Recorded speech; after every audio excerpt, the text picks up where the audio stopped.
Welcome to What's the Point? A question we should all be asking ourselves, and the podcast by brand architect Bill Ellis. Well, hi, and welcome back to What's the Point? I'm your host, Bill Ellis, and I've got a terrific guest today. He's an internationally known coach on speaking. He's an author of 2 books. One is No Sweat Public Speaking, and one is No Sweat Elevator Speech. And those topics are exactly what he delivers. Fred, hi, welcome. Thank you for your time.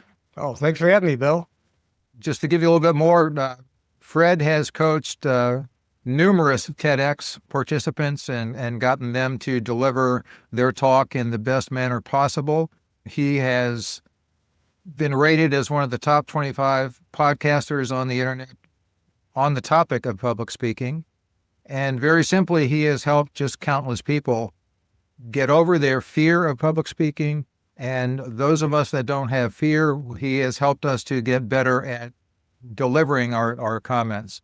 So I hopefully, Fred, that's a fair enough introduction for what you do. Look. And let me just start real simply. How did you get into public speaking as your core business? Well, for years, I used to love to go see motivational speakers. Tony Robbins, Les Brown, Zig Ziglar. They'd have these big groups at the arena when there was an arena in St. Louis. I always loved that. And then I got into Toastmasters, which is an international organization that teaches public speaking and leadership skills. I was in that for years, and we had a couple of businesses and eventually decided, this is something I want to do, and wrote my first book in 2011, but realizing the difference that being a speaker could make, because my mantra, which was, thought of dealing with people, is speaking opportunities are business, career, and leadership opportunities. Mm-hmm. And I'm sure you've seen that in your career, and you see it all around. And that inability to communicate well, that fear of public speaking, it holds a ton of people back from reaching their potential. That's what I was going to point out. You're 100% true that they are opportunities for business, career, and leadership. Positive when done well. There are also big opportunities to absolutely undercut anything and everything we're trying to do if we speak poorly. And that is, as much as anything in my experience, and I'd like your thoughts, is why people are so afraid of speaking in public. They're afraid of messing up. They're afraid of not looking right. Is that your experience, Fred? Oh, sure. It goes hand in hand with the fear of failure. I mean, I've coached people who remember when they were doing show and tell in kindergarten, and that's still weighing in their head that they failed or that, they made a big mistake, and it just, that little voice is talking to them saying you can't do this. But it's a fear worth overcoming. And people forget. So you get another chance. I mean, most people fail. I mean, failure is part of success. What they call it, first attempt in learning, FAIL. So it should be that way. And the other thing we've learned doing this, when we get out of our comfort zones, which public speaking is because it's public, we make that comfort zone larger. And it's just an amazing benefit to people if they can face that fear and do it. And it's interesting to hear you think of that. It's interesting to hear you talk about an incident in kindergarten, because that triggered one that I've got and have had since kindergarten. I was in kindergarten in Germany, and I was speaking on whatever I was speaking on. And instead of saying that the people were afraid, I said they were scared. And no one in the room said anything. The teacher didn't admonish me or correct me either way. It just went on. But it's always I've always remembered that. I made up a word. The other lesson that I get now from it, after literally just now talking to you, is it didn't screw me up. It didn't keep me from speaking. It didn't keep me from learning how to speak better. It gave me something to build on. And that is part of an amazing thing, because, another one of your mantras is we learn more from what goes wrong than what goes right. Oh, you're correct. And Bill Gates said, and I thank you for remembering that, if you get it right the first time, you don't give it a second thought. So kudos to you for taking that little mess up and building upon it. Some people take that mess up and it's in their head forever. And it's a shame, because you've got to make mistakes. We have to embrace mistakes. But I love that Bill Gates quote, and it is true. Sometimes it's hard to do. I think as they get older, you realize I messed that up, and rather than getting upset, it's like this is an opportunity to learn something. Because if you get it right the first time, sometimes it's just dumb luck, and you don't really learn. But that's a great example. The other thing, I think you made an excellent point. When I told that story, talking about in kindergarten, that triggered a file in your brain. So it's all about telling stories when you're presenting. People remember stories. And just like you did, Bill, you went to the hard drive of your brain and you pulled out a story and you remembered specifics of it. And I know it's like yesterday for you, but that's a long time ago to remember a story like that. That's dynamite. Well, you and I have a contest to see whose hair is the whitest or the grayest. Color mine. I put it in, I'm baby sure you pink. do. I get colored at the saloon. They think I'm my wife's boy toy. I just said, do something, make me look older. Right. Speaking of telling stories, that was one right there. So another part of the Fred Miller story is that you were a part of several different businesses, a lot of B2B stuff.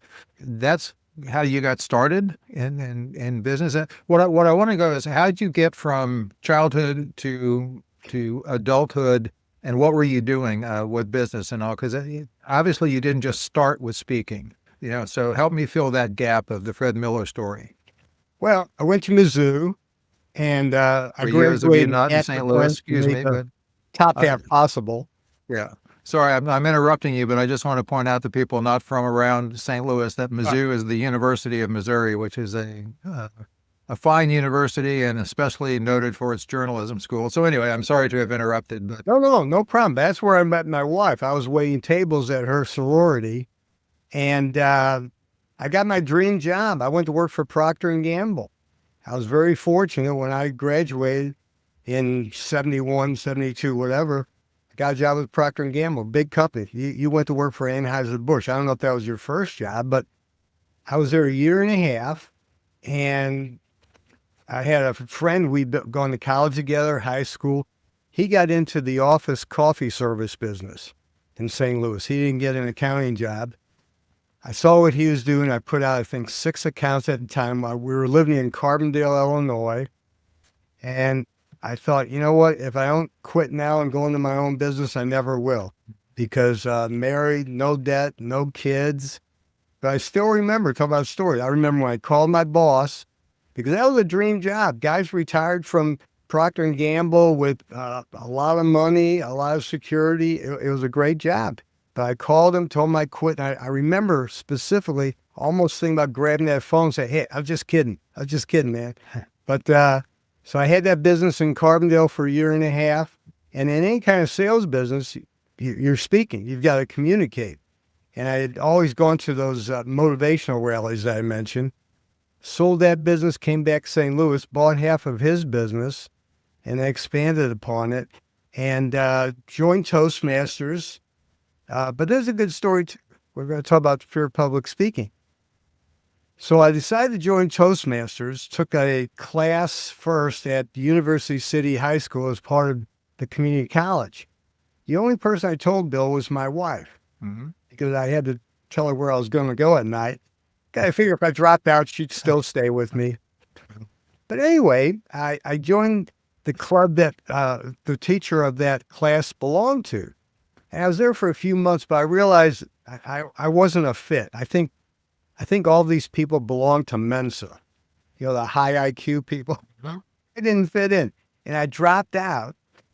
But it wasn't 2 years later, I thought, I really want to do this public speaking thing, and I visited a few other clubs, and I joined one, and it worked out really, really well. So my advice to people, if you're going to join Toastmasters, visit a variety of clubs. They're all good, but some are loosey-goosey, some are very regimented. And find one that's a fit, and still great friends with a lot of those people today. So that's what really got me interested in that. And then it was, I think it was a group that we were both involved with. What was it, Ronnie Chambers? The people who were between jobs met down at the... Oh, yeah, I know what you're talking about. Go group, go ahead or go... we're both old. Yeah, that's from the way back time machine. Yes. But she gave me It the was the Go opportunity. Network, I believe. Go Network, that's right. So and she did a great job. But that's when I first wrote my book and went public about doing that. And that gave me an opportunity to get out of my comfort zone and really do what I thought I could do, although it was scary.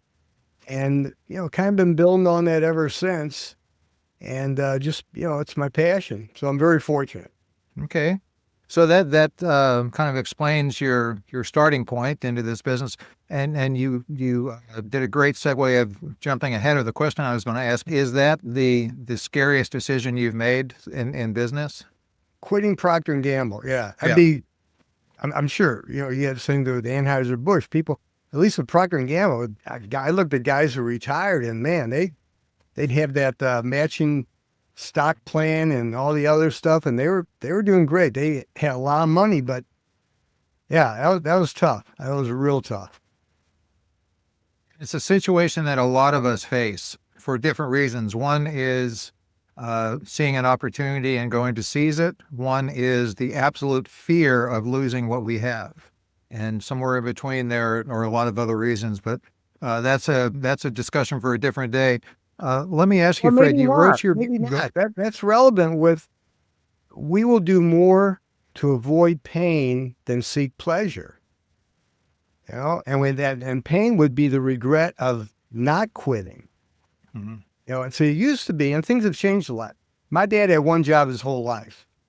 Only worked one place here in town, Barry Waymiller Company. But I've had, one job and probably 4 or 5 businesses. Some worked, some didn't. And my son, who's younger, probably had more.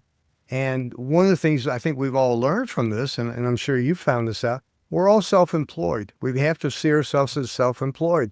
There are no more jobs cradle to grave. And if you realize that, especially with AI now, then you have to hone the skills you have and always learn new ones. And if you see that, I think everyone should have their own web page. Always promote yourself ahead of your needs before you even need it. So I think that's all relevant to what you asked. Yeah, and I agree, and thank you for building on that, because I do agree, and understanding what our personal brand is at the core of what I do. And I started really focusing on that after I left that corporate position. And I left it much later than I could have, and in hindsight, I would say now should have.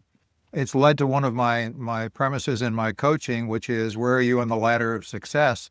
Some people are at the very top of the ladder, and their question is, what do I do now? Or it's kind of lonely at the top. Who do I talk to? And so I try to look at that area. One is, I'm in the middle of what I'm doing, and I need help getting up the ladder or whatever. And then there's where I was, and you may have been early on. I had my ladder against the wrong building.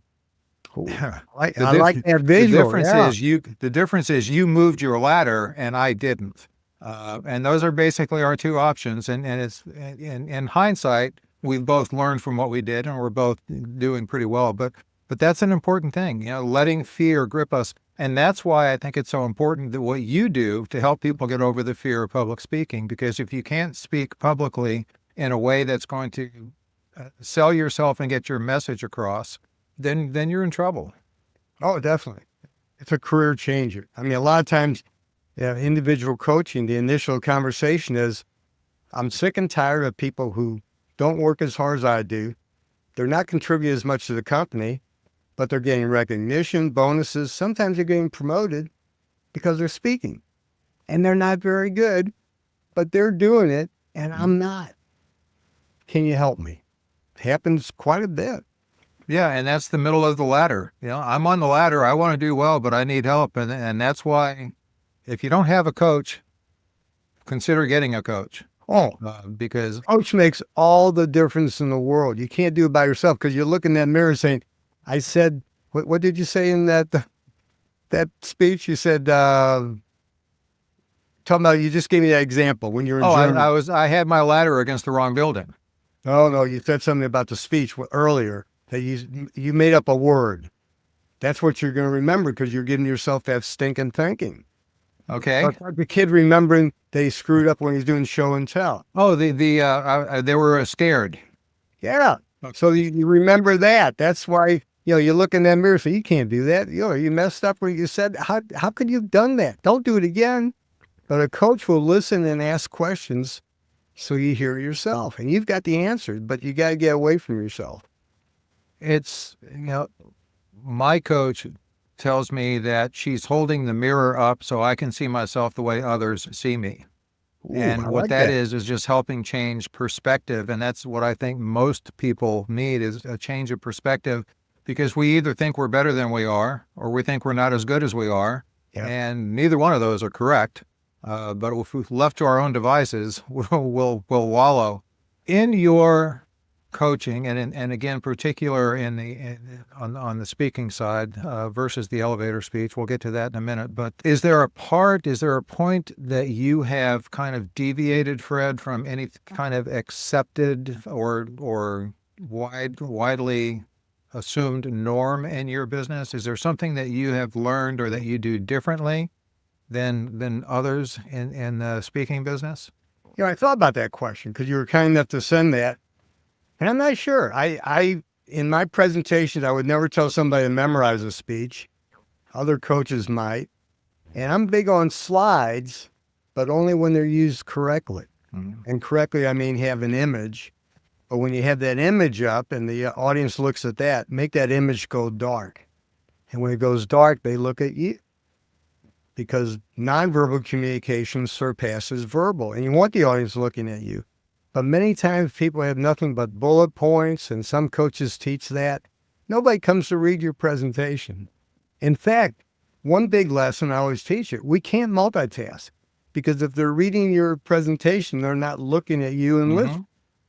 And the best example I can give, if you watch any cable news show and you see that little ticker tape go across the bottom, if you're reading that ticker tape, you have no idea what they're talking about.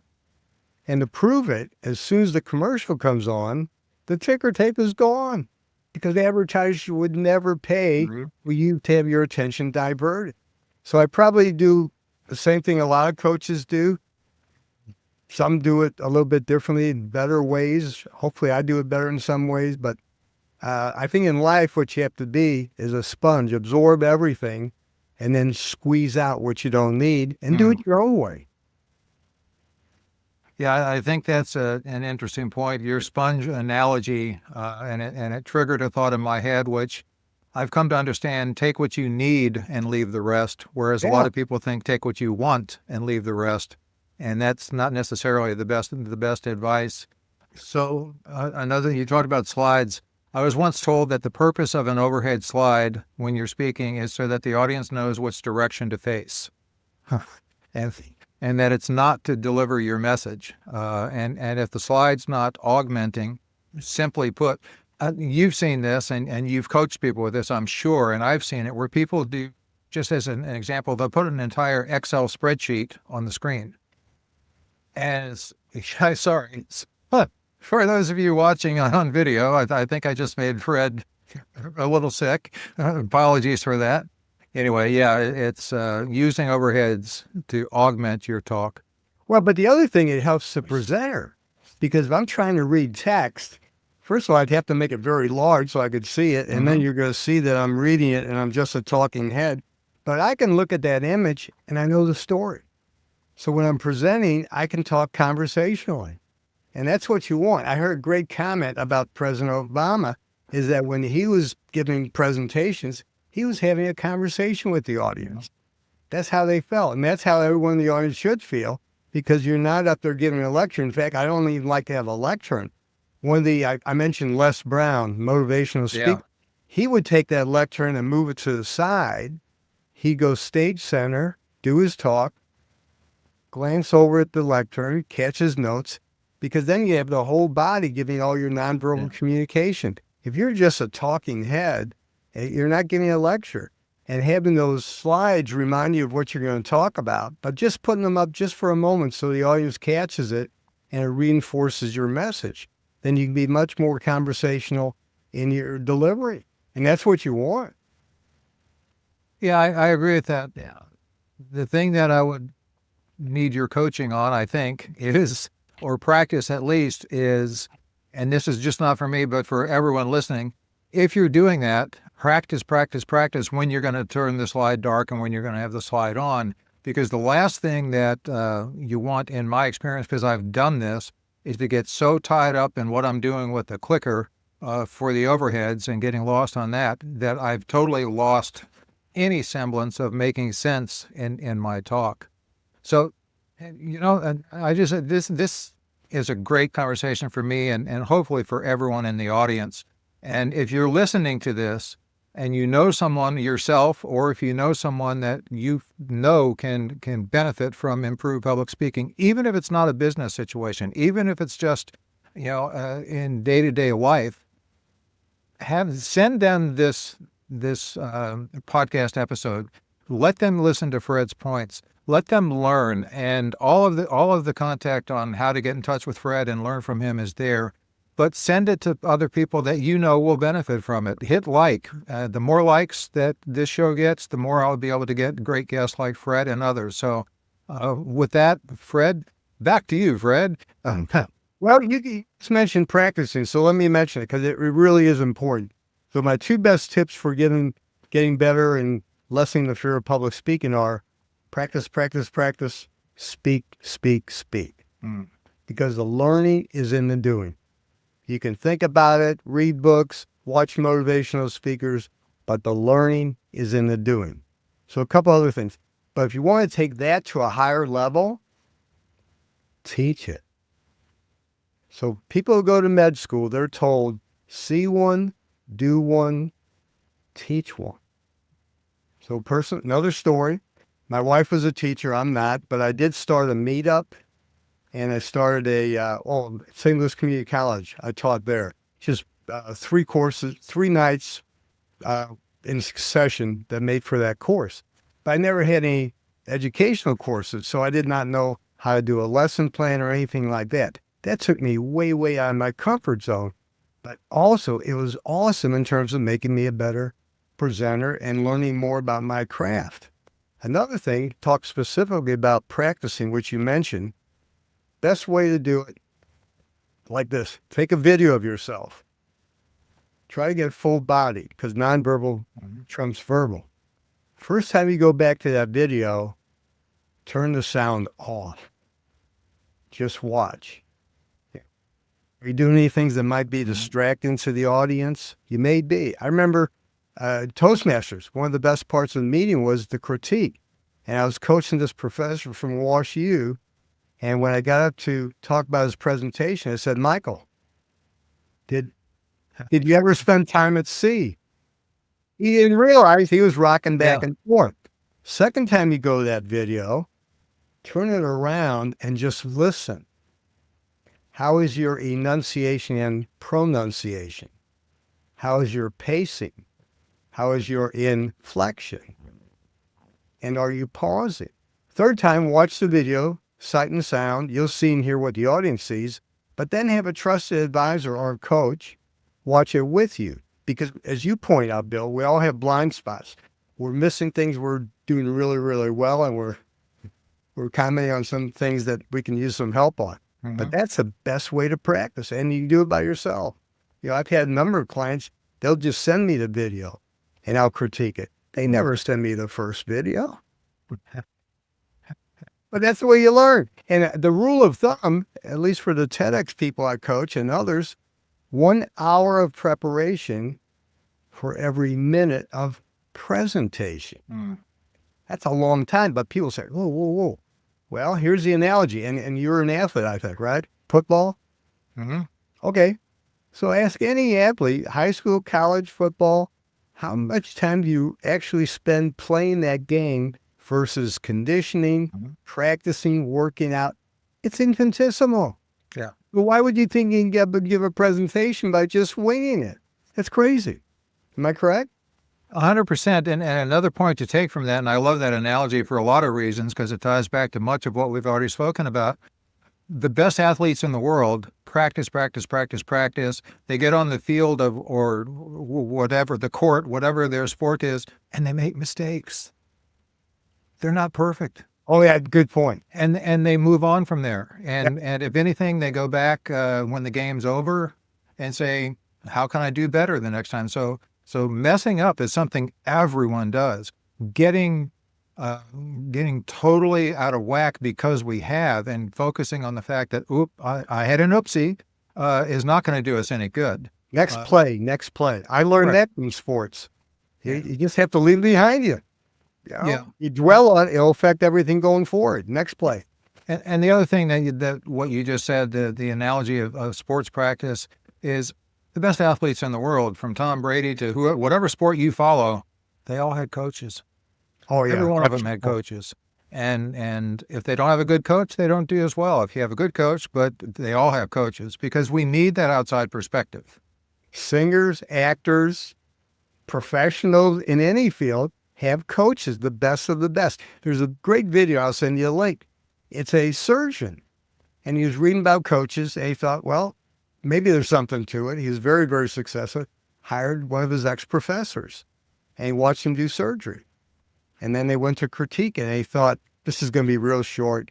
I really ace this. He had to be thrilled with what I did. He had a stack of notes like this, but they were just little bitty things. Like, at one time that light was at an angle where you should have moved it maybe 3 degrees because you weren't quite focusing on the wound that you were sewing up, and all kinds of little things. And that's how it is with life. I think little things make a huge difference. I know it is with public speaking. Making that screen go dark. I never knew that till I read a book about Steve Jobs. But the first time I did it, I was speaking at Boeing. The screen went dark, and the whole audience just shifted and looked at me. I go, whoa. You know it's going to work like that. It's all those little things. Write your own introduction. I mean, just little things make a huge difference. Yeah. So again, everybody, I'm speaking with Fred Miller, the author of No Sweat Public Speaking, and all of his contact information. His website is nosweatpublicspeaking.com. You can get everything just by going there, but all of his information, including how to get his books and how to get in touch with him, will be in the show notes. I'm going to shift gears on you a little bit, because another thing that we have in common, and this also, frankly, as I think about it, has to do with speaking and / communicating, is we both love to travel. And you travel around the world, and I follow you on social media, and I travel some places and you follow me. And tell me about the experiences you have learned the most from traveling. And if you can, if I'm not missing something here, how do you see a benefit in your ability to speak publicly, to speak with the public when you're traveling, in particular to other countries with other cultures and other language and other habits? Well, a couple of things. I think people everywhere in all worlds are wonderful. And they all know English, at least where we travel, because they want to make money. I mean, it's the international language. It's embarrassing. But we usually would go with tours. But we went to Germany one time, and I just remember, does anybody speak English? I'm looking for this. People would come up and help you out. I mean, everybody was just so friendly about that. And really no trouble, communicating. But I think you find that around the world, everybody's the same. I remember going to Egypt, and it was right after an uprising. And the tour guide, after saying, thank you for coming about 100 times to the group, said, we all want the same thing that you want. We want great education, health care, safe places for our kids. Basically, we're all the same. And I think I found that through traveling, that whatever the culture, and there are definitely some differences, which is fun to learn, but people are basically the same. They want the same thing for their families that we want for ours, and people love helping people. I mean, specifically, I remember being in Germany, we're getting ready to leave, and I've got my Google map, and we're standing at a subway station, and we could have gone down one of 4 sets of stairs, and if we'd gone down the wrong one, we might still be there. But I remember a guy running up. He says, you look like you need some help. I said, oh, yeah, here's where we want to go. And he directed us. And people are just like that everywhere, no matter what the country. And I'm sure you've had the same experience, Bill. Oh, 100%. And I'm glad you brought that up, because that's the key point I get and look forward to in my travels. And that is, I travel and look for what I can learn in the context of starting by looking for these similarities. What are the commonalities? And you know what? I find them every continent, every country, every city I go to. And you talk about people wanting to help you when you said, does anyone speak English?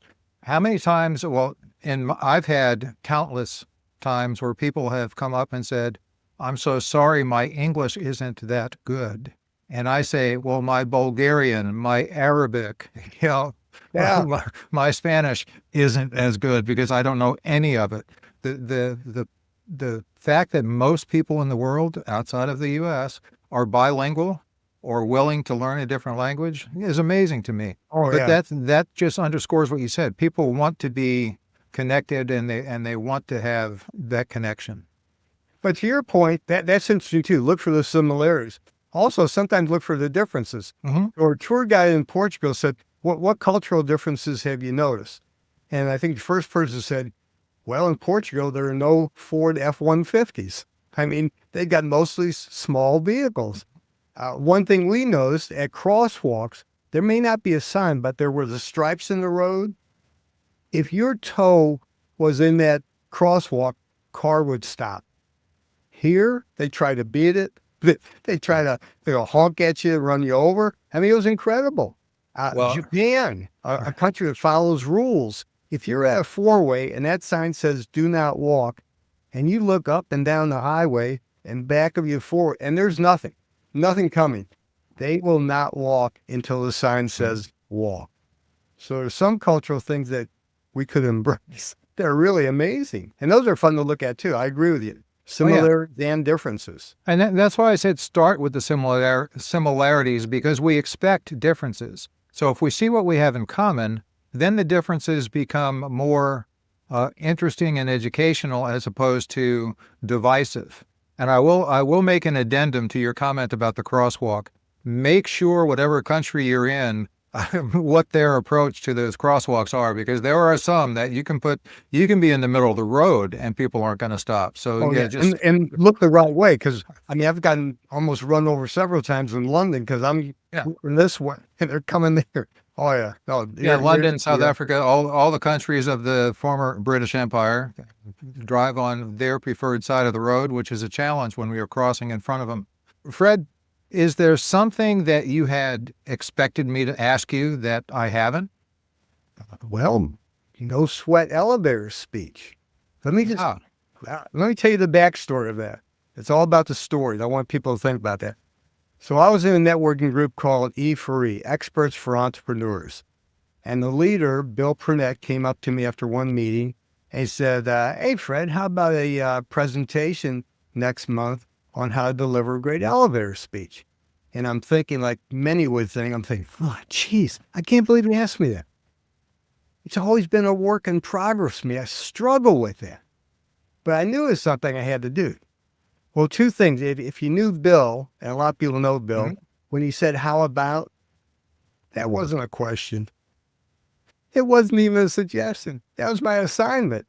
But forever, I thanked the guy because that opened up a whole new opportunity for me. And I wrote a book on it. I'd coach it. And you just never know where that new opportunity is going to come from. And that was great. Just pushed my comfort zone and made it that much wider. That's a great story, isn't it? Yeah, it is great, and I can see Bill doing that. Let me ask you this, since you brought up the topic of the elevator speech. How do you define an elevator pitch? Well, it has to be clear, concise, and consistent. People have to get it. They've got to know exactly what you do. So they can do one of three things. I want to hire him now. Let's have a conversation, see how he works, see what it costs, see what kind of guarantee there is. Or I don't need what Bill offers, but if I ever do need that kind of coaching, I'll have a conversation with him. Looks good. The other thing might be, I don't want to hold my middle finger. Third thing was petite.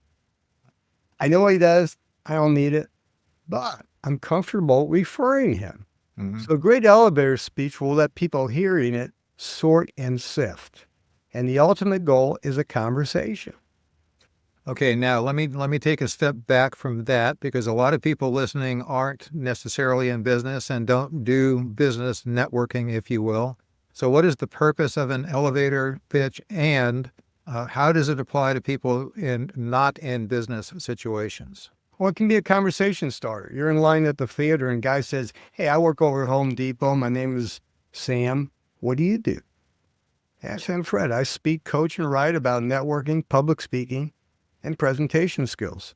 But to your point, you have to have several different elevator speeches. A lot of us meet people through our kids, and you're probably not going to use that necessarily. Where do you live? What do you do? What kind of hobbies do you have? When you travel, it might be, hey, we've traveled quite a bit, but where's your guys' next trip? We're looking for another place. So it doesn't always have to relate to business, but I think everyone should have one, because that conversation usually comes up just in meeting people, meeting and greeting. And my understanding of the genesis of the phrase or the name elevator pitch is when you said it needs to be concise, both to the point and short enough. Elevator pitch comes from you meet someone in an elevator and you have till they get to their floor to get off to let them know what you do. Is that?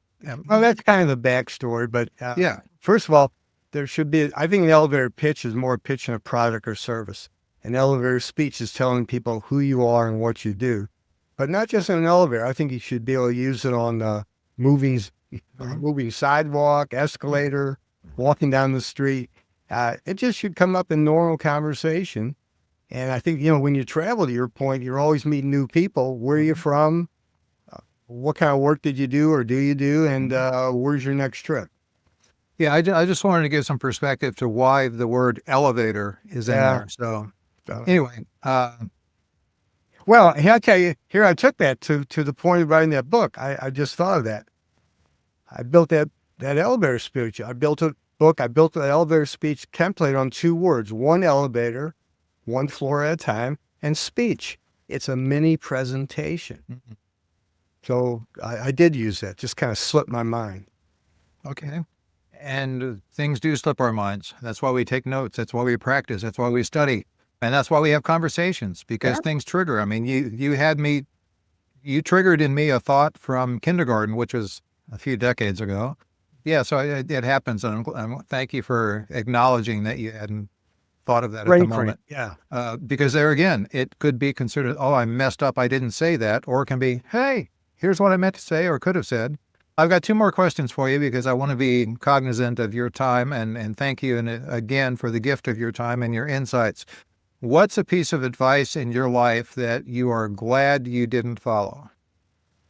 Well, I think I gave it to myself. We used to live across the street, and my wife wanted this house, and I thought, God, I love the house that we're in. Let's stay here. And it was great advice it was good that I didn't listen to my own advice, because we like our house. I'm very fortunate. It was big enough for 4. Sometimes it's not big enough for 2. We have a lot of projects and things that we do around here, and I guess I'm glad I didn't take that. And I guess going back to when I quit Procter & Gamble, I'm sure there were some people who said, you got to be kidding me. You go through 4 years of college, you get a job when a lot of people did, and you're going to quit this company? That was tough, but I'm glad I didn't take it, in retrospect. Well, good answer. And that's one of the reasons I see you and your wife in pictures together so happy all the time, because it's understanding each other and compromising and listening. Or saying nothing. Oh, yeah, which comes under the heading of listening in my book, or at least pretending to. There you go. Yeah, we're on the same page. Yes, dear. Mm-hmm. Okay, final question for you, my friend. In the context of everything we've talked about, in the context of how you got started, where you are now, what you want to do, what you have done, life in general, travels, the question's yours to answer however you choose. Fred, what's the point? Never stop learning, because life never stops teaching. Ooh. That's it right there. Oh, it covers everything. And I mean, it does. I mean, I'm sure you can relate to it. I mean, anybody of our age, well, younger even, we've done a lot of different things. And AI, what's going to happen in the future, people have to realize that. And I think this idea of being self-employed, having that mindset from the get-go so there's no surprises. But yeah, I've embraced AI. My son was in town for Thanksgiving. He showed me the latest version. Unbelievable.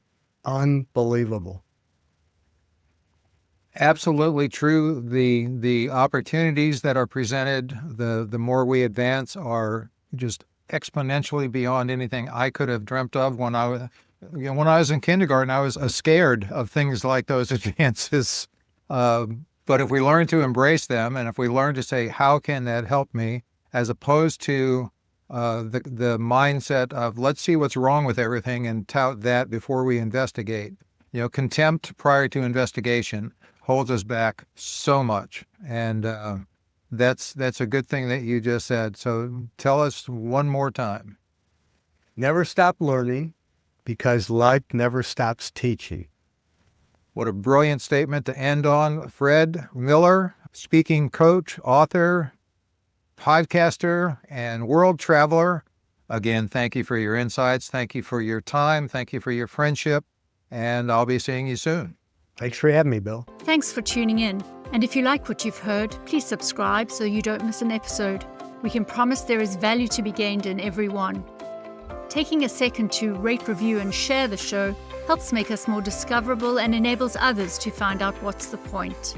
If you'd like to learn more about Bill Ellis and his services, please visit his website, billellis.com. See you next time.